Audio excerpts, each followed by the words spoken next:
Well, hello everyone. You tuned into Handful of Blessings. I'm Kim 1114. I come to show you the tools that I use for doing all of the nail arts, the 12 days of Christmas.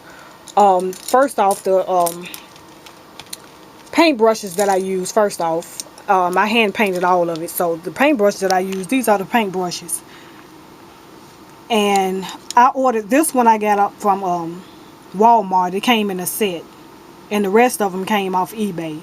I use a wide brush like this. I use a skinny brush. This is like a liner brush here. And I use a little tiny dotting tool. And this is a striper brush. I think these are the only brushes that I use for each design. And the paint that I use, sometimes I had to mix different colors together to come up with the right shade. But this is the paint set that I have by Reeves.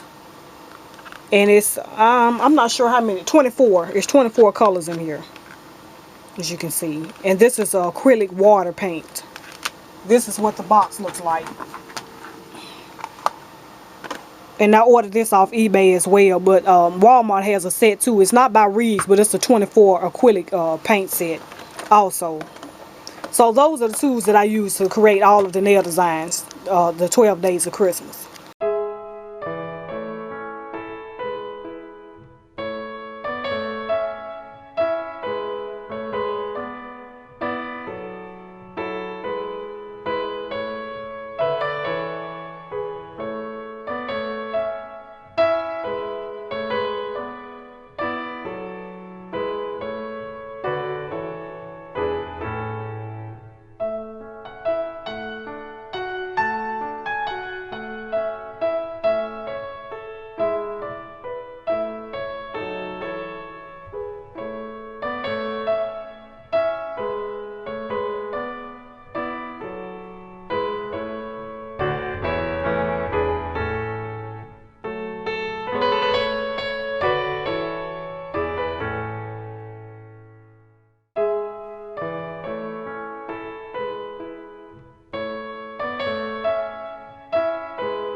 So hopefully you like the nail design. Let me know what you think, and I will talk to you later, YouTube. Till then, take care.